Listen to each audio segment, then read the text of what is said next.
Well, the Padma Awards this year have sparked a familiar political storm, with the Congress party accusing the centre of turning a national honour into an election season messaging tool. Pointing to a significant number of awardees from poll-bound states like Tamil Nadu, Kerala and West Bengal, the opposition has alleged that the honours are being calibrated to influence regional sentiment ahead of crucial assembly elections. The centre has pushed back strongly, rejecting the charge of politicisation, arguing that the awards reflect diversity and merit and not electoral arithmetic. Government sources have told NDTV that awardees come from 84 districts across the country, with 15 of them, the highest, from Maharashtra, 13 from Tamil Nadu, 11 each from West Bengal and Uttar Pradesh, and 8 each from Kerala and Karnataka, insisting that this spread shows inclusion rather than bias. Now, the clash has once again raised questions about whether civilian honours can ever be fully insulated from political moment in which they are announced. So the big question we ask, are the Padma Awards still seen as pure recognition of excellence, merit and service, or have they become another area where politics and perception inevitably collide? Let's take a look at some reactions. हमें बहुत दुख हुआ क्योंकि जब वो देखिए राज्यपाल होना एक बहुत बड़ी बात है और वो भी महाराष्ट्र में बहुत सम्मान की बात है, लेकिन जब वो यहाँ थे, जिस तरह से उन्होंने हमारे जो श्रद्धा स्थान है महात्मा ज्योतिबा फुले और सावित्रीबाई फुले, उनका जिस तरह से उनके ऊपर जो कमेंट्स किए थे वो हमें अच्छे नहीं लगे। हमें बहुत दुख हुआ क्योंकि हमारे लिए वो श्रद्धा स्थान है, हमारी श्रद्धा, प्यार, विश्वास है उनपे, तो उनके लिए जिस तरह से उन्होंने शब्द इस्तेमाल किए थे, इसका मैं आज भी खंडन करती हूँ और हमेशा करती रहूंगी। देखिए, मैं कोई मेरी प्रशंसा करे, कोई मेरी निंदा करे, इसके लिए मैं काम नहीं करता। मैं संघ का स्वयंसेवक हूँ, मेरे लिए भारत माता सब कुछ है, उसी के लिए हम काम करते हैं, उसके संतानों के लिए काम करते हैं और उसके लिए करते रहेंगे। अब किसी को अच्छा लगेगा, किसी को बुरा लगेगा, तो उसमें मैं क्या कर सकता हूँ? मैं उनको धन्यवाद देता हूँ अगर उनको बुरा लगता है तो। चलो, Certainly, the BJP has used all its agencies like the ED, CBI, income tax, and also now recently the jury to select the awards of civilian honor like the Padma Shri, Padma Bhushan, etc. It has been misused by the ruling dispensation for the political benefit of the BJP party. Though the recipients have done excellent in the field, the timing makes it obvious that there is nothing but political gimmick for the elections. Now, governance issues will be there. It can be aptly handled by the people who have that leadership medal and acumen in the center. Unfortunately, Congress, you don't find many with that kind of leadership attribute and acumen. So it is quite natural from Congress to make these sorts of allegations. अब मुझे बताइए, आदरणीय स्वर्गीय शिबू सोरेन जी को भी दिया गया है, कौन से चुनाव हो रहे हैं वहाँ पे और कौन सी राजनीति है? दिक्कत यही है ना कांग्रेस की, और कौन से वो हमारे गठबंधन के हैं या कौन से हमारे साथ उन्होंने काम किया, पर उसके बावजूद, और यही खूबसूरती रही है हमारी सरकार की और यही सोच मेरे प्रधानमंत्री नरेंद्र मोदी जी की रही है कि पद्म अवार्ड को बिना किसी राजनीति में उलझाए हुए, व्यक्ति विशेष का समर्पण देश के प्रति देखते हुए, हम लोगों ने पिछले 11 सालों में ये पद्मा अवार्ड देने का हम लोगों ने काम किया पहले। और जो कांग्रेस बोल रही है, सबसे ज्यादा राजनीति तो इन्हीं के कार्यकाल में होती थी। कांग्रेस पार्टी को पद्मा अवार्ड से यही चिढ़ है कि प्रधानमंत्री नरेंद्र मोदी जी के सरकार के अंदर जो देश के लिए काम करता है, जो समाज के लिए काम करता है, उसको पद्मा अवार्ड मिलता है। जब गांधी वाड्रा परिवार की सरकार थी, जो गांधी वाड्रा परिवार का लॉयलिस्ट था, उसको पद्मा अवार्ड मिलता था। इनको इस बात से चिढ़ है कि इस वक्त भले बंगाल हो, भले तमिलनाडु हो, भले असम हो या देश का कोई भी राज्य हो, प्रधानमंत्री नरेंद्र मोदी जी की सरकार अनसंग हीरोज को रिकॉग्नाइज करती है। गांधी वाड्रा परिवार के चाटुकारिता से शिफ्ट होकर आज की तारीख में पद्मा अवार्ड प्रधानमंत्री नरेंद्र मोदी जी के अंडर में पीपल्स पद्मा बन चुका है। Today, when the Padma Awards have become People's Padma and they are given to various range and diverse range of people working at the grassroots, irrespective of the language they speak, the region they come from, religion or caste or creed they belong to, Then those who had made awards as Parivarik awards are perturbed that these have now become People's Padma, and they mock and they do Rajniti over Rashtra Samman and Rashtra-niti. Mr. Chidambaram should remember that while his party gave awards only to their first family, one family, all awards, today even political rivals from various parties, Achyutanandan ji, Shibu Soren ji, Sharad Pawar ji, Tarun Gogoi ji, Pranab Mukherjee ji, Narasimha Rao ji have been given these awards. Okay, we're joined by Bhavya Narasimhamurthy of the Congress Party, Shazia Ilmi of the BJP. Bhavya, to you first. To any apolitical person, objective person, Padma Awards have suddenly in the last 11 years become quite interesting because, you see these interesting profiles of people working in villages and also amongst people. So why does the Congress criticize the centre of politicizing these awards?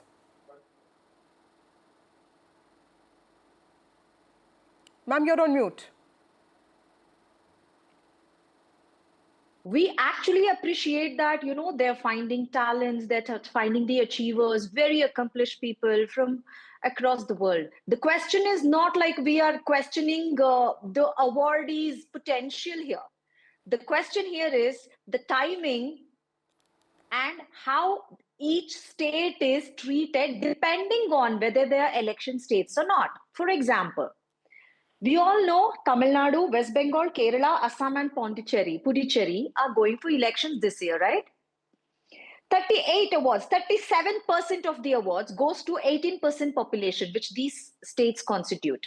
But whereas last year, they only got 11% awards. And of the 5 Padma Vibhushan, which is the second highest honor, 3 goes to one state, Kerala. I'm not saying they're not deserving. They're more than deserving. Yes, they're all achievers. Why didn't they remember them last year? Why didn't they remember them a year before that? Why exactly on the year where, there are elections? And this is not the first year they're doing this. Okay, Shazia, it's an important point. 5 with Padma Vibhushan, 3 going to Kerala. Yeah, let me get a comment. I don't think, okay. Good evening. First of all, I'd like to say that I abhor this kind of thinking, that you actually divide and cause, some kind of creates this kind of a false divide between Padma awardees. Unlike the Congress party, which gave awards to 2 journalists, only for Gujarat reporting, biased reporting, you just see who all we've given awards to. And I would like, Bhavya, I would like to ask her, does she really have a problem with award being given to Anke Gowda from Karnataka, this bus conductor who built how many have you given us? How many have you given us? Libraries. No, doesn't matter. I want to ask Shazia, how many have you given our state? What is the population of our state? And you think that we deserve so less? Yeah, Bhavya, let Shazia finish her point. It's not like that. There is no quota, my dear. There is no quota. There is no quota. When we are a diverse country, okay, Bhavya, let her finish. Let's just have Shazia, please. Has lesser deserving people than the others. Okay, Shazia, finish your point. Yeah, and how about the 2 journalists so deserving in the prime of their careers only because they were doing biased reporting against Modi ji? How do you justify that? I think you can never live that down. But anyway, Dr. Armida Fernandez, pediatrician who established Asia's first human milk bank. Kolaya Kaili Devaki, 90-year-old environmentalist, honored for decades of afforestation. I mean, you just look at the awards which have been given. That's a point. How, whether it's Mohammed Shafi from Ayodhya. Bhavya, Shazia has been saying that these are all pro-people who have gotten these awards, and there is, what is this about quota? Even if it's being done for elections, these are pro-people, right? People are working amongst people. What is the Congress party's contention here? The fact that... Also, Chaudhary Charan Singh, Mulayam Singh Yadav, Ghulam Nabi Azad. Okay, Bhavya, your response to whatever Shazia said and the fact that what is the real contention here? Is, see, like I said, all of them are deserving, totally deserving. Then salute the question is how BJP is using everything, including the constitutional organizations to Padma Awards for its election. Yes, they're giving it to people. Maybe, yes, they don't belong to politics. They have, cross political party. They have identified and given. I don't deny that. But a state receiving so many Padma Awards will definitely appeal to the people of the state. But what about those states? What about those deserving people in other states where there are no elections? In fact, don't you think in a diverse country like India, every state has deserving people for these highest honors? And it is injustice if you actually select people based on which year the election goes in which state. This is not acceptable. It's not acceptable to those who deserved it and did not get it. Everybody needs to get their quota.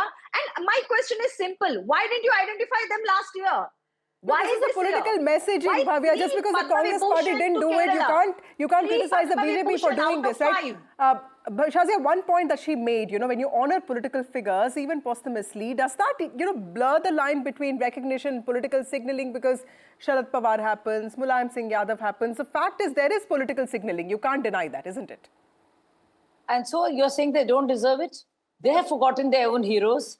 I mean, remember Jawaharlal Nehru ensured that he gets a Padma Bhushan compared to BJP, which gives it to leaders of other parties. In fact, it's the opposite of political signaling, something that Congress party and its pettiness must learn to, emulate from BJP. And I hope next time they do, if they ever come to power, which I think the chances of which are very dismal. But I want to tell all of you, and I want to tell through your channel, Vasudha, that Karekala Hajappa, a humble orange vendor who, moved by his own inability to communicate with a foreign customer, devoted his meager savings to building a school for poor children. And today, educating students up to class 10. Don't you think somebody like him should have gotten this award much earlier? Don't you think Mohammad Sharif of Ayodhya? We are not saying he didn't deserve it. He deserved it 10 years ago. Shazia, he deserved it 5 years ago. Don't scream. But let her finish. I'll come to you. Yeah, don't scream. My question is the timing. Let's just have Shazia, please. Shazia, finish your point, then I'll go to Bhavya. So the shrill shrieking won't help, because in the Constituent Assembly, where the Padma Awards have been instituted as per the debates and with the Constitution, there is no quota system whatsoever. They were not for Delhi-centric lobbying parties who were paying for these, my dear friend, or currying political favors. These are for regular folks. And then imagine Mohammad Sharif of Ayodhya. Why was this done? Why was this done? But there were no UP elections. But Shazia, let me ask you this question. The fact that, Kerala is going to polls and Mammootty has gotten the Padma Bhushan, and also, a few days ago, Mohanlal got the Dadasaheb Phalke for lifetime achievement. There could be some political signaling. So I think it's a mix of both, isn't it? There is also outreach to pro-people, leaders, and also some kind of outreach to poll-bound states. Isn't that what's happening? I mean, look at Dharmendra. Don't you think he deserved? I mean, can you imagine? Just because there are some people also from states which are going to polls, there would be there's an issue with that. Okay. I mean, so that's it. Just because, how they Bhavya, respond to that. Just because, so every state will be going to polls at some point, right? I understand. Bhavya. I understand you're doing this on purpose because you have no answer to my question. I am not questioning anyone's potential here to deserve this award. Let me make it very clear. Let's have Bhavya. Let's have me not to interrupt. Don't interrupt. You embarrass yourself. Have any sense of Bhavya, please you have to learn to interpret what we are saying, first of all. And second, if you had understood what diversity is, there was no need for me to explain. Definitely, you wouldn't be a spokesperson of BJP. Okay, if you had understood the importance of diversity, importance of states... No, but we see 15 of them, the highest is from Maharashtra, my dear. So basically, this whole thing that has gone only to poll-bound states will not matter, because 15 is from Maharashtra, 13 is from Tamil Nadu, 11 is from West Bengal. 13 goes to Tamil Nadu. The highest Padma Awards goes to... 13 goes to... 3 among 5 Padma Vibhushan. Okay, the Padma Vibhushan is what is striking you. But if you look at, let me bring in... It is striking, right? The numbers are striking. The numbers are speaking for themselves. Bhavya, I just feel this is something that the Congress party could have done. The BJP is doing it. Shazia might not understand, probably a lesson to be learned. But I'm sure you can see that. Shazia. You can see the numbers. I think we'll have to do something about the frequency of my friend's voice. It's very shrill, and I just wonder whether the glass, bottles will start shattering, because there is a lot. It's too shrill, and I wonder why that is happening. I'm sorry, but it's bothering me a lot. Yeah, you're so now let me tell you that there is no quota whatsoever. deserving people will get it. Something that is very unknown to you because you look at quota systems and you keep dividing people and it's all about identity politics. But with BJP, it's always been, for the first time, the lobbyists, the moneyed people, those who carry political favors, some favorite journalists who do good by Congress party are being denied their People's Awards. Okay. And people, 92-year-old women, the 92-year-old woman who believed in afforestation. Absolutely, the perception optics of Mohammad it is Sharif great, gets the award. but yes, there's So it's political great. messaging as well, which can't be denied. Bhavya, your closing remarks. Two things. First of all, I would like to suggest, Shazia, you buy some better quality earphones so that, the voices won't be a problem. And again, my question was just the timing. No one is questioning the potential. No one is saying, you don't understand diversity. Your statement, you made the statement already that, we are, yes, Karnataka deserves. Other states deserved. Why is it that last year Bihar had so many awards, 129 awards goes to only Delhi and Bihar? Two states, Delhi and Bihar, get 129 awards. Can you imagine?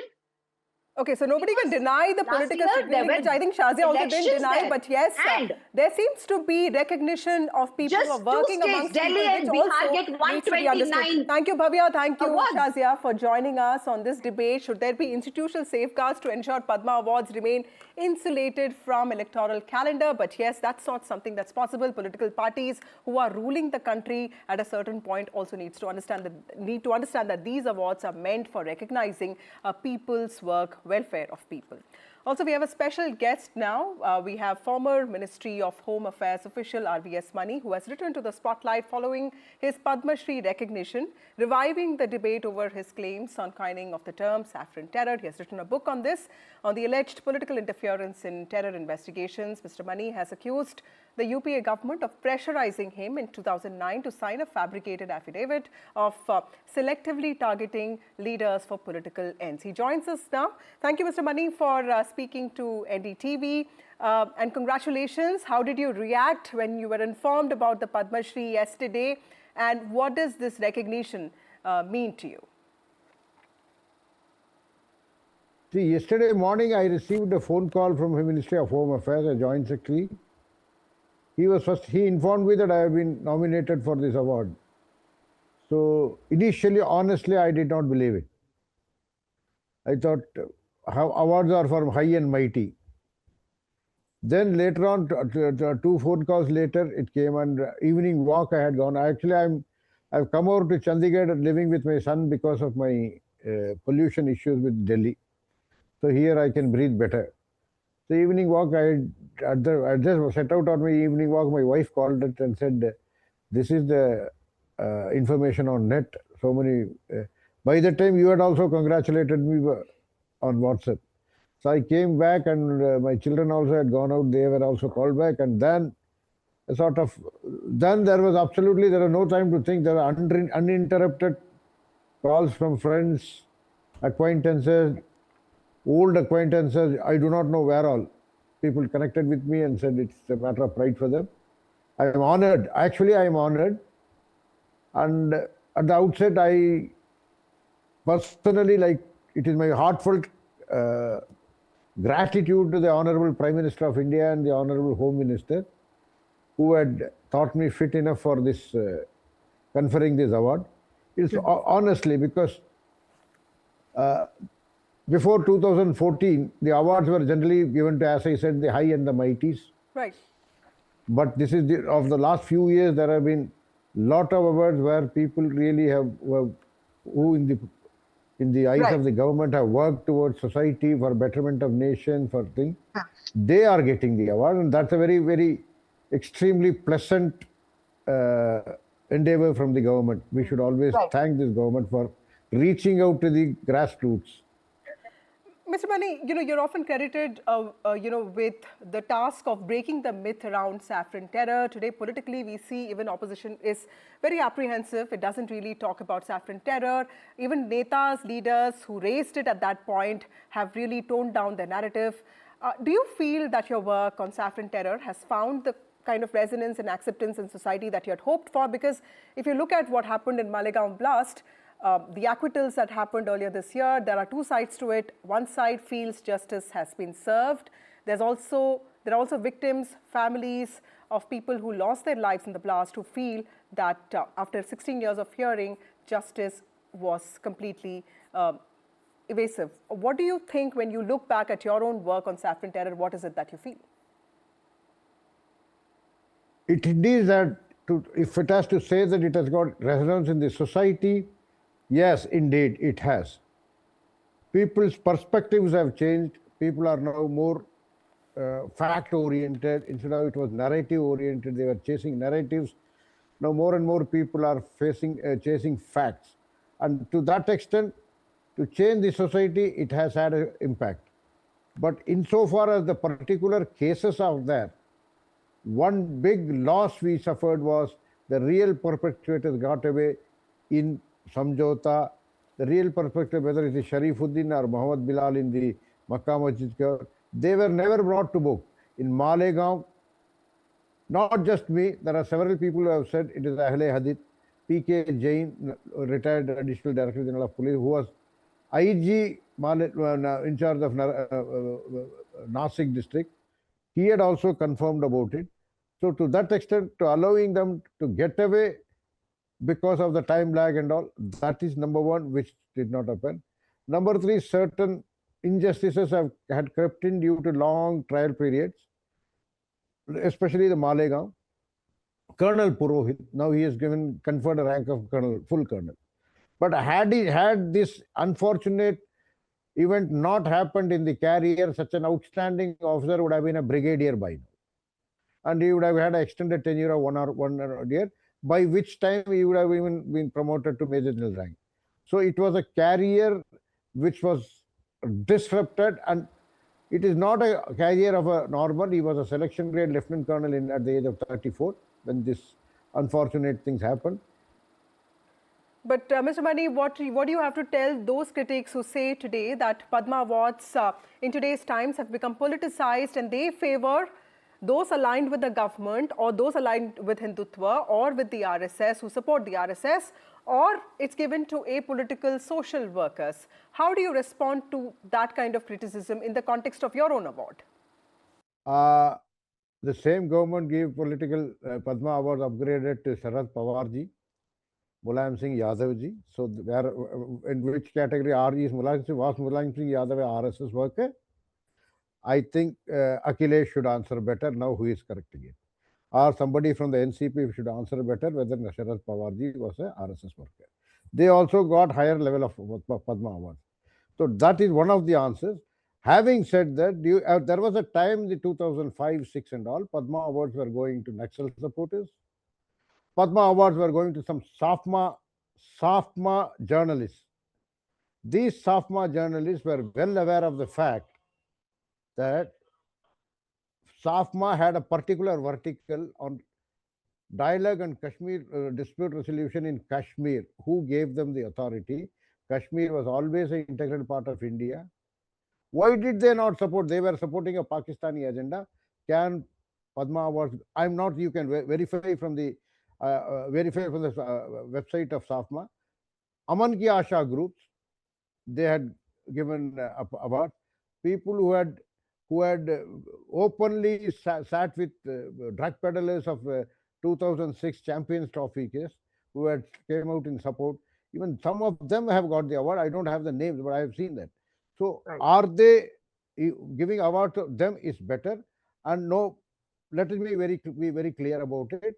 I've never attended a Shaka. I've never been affiliated with RSS. Mr. Mani, you have worked in the Home Ministry. What is your advice to civil servants today? Because the opposition says that civil servants are all, the bureaucracy is completely in fear now and that institutions have been captured. What is your advice? Because you're a dissenter. What is your advice to civil servants if they want to be able to speak their minds? Two basic things. See, basically the structure of the government is like this, that the ministry is the main secretariat, the policy making, the implementation arm, the schemes, everything. But for them, they are backed by a technical arm called the attached office or the subordinate office or whatever it is. Like that, for the Home Ministry, the IB was the bread and butter for everything.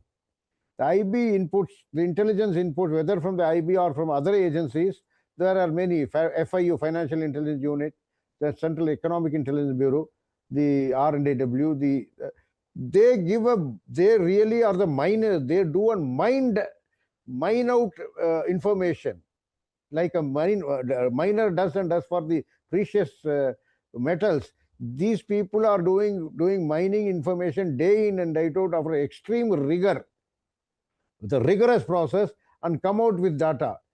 Don't overlook that. There's a lot of effort and there's a lot of quality checks which go through. The process is such. So if you are able to rely upon that and take a position, I do not think. Similarly, each of the, whether it's the culture ministry or whether it's, I have been a director of the textile ministry, we used to depend upon the textile commissioner's office, the textile committee. They are the technical arm of that. So they know the bread and butter of that industry. Like that, IB knows the bread and butter of textile. The director IB is the most senior most IPS officer of the country. Under his leadership, they are working. Please let us release, please let us have confidence in them. They are one of the best intelligence agencies. I keep on saying, I will bet my shirt on that. They are the real miners of the country. Thank you, Mr. Mani, for joining us, and congratulations on your award.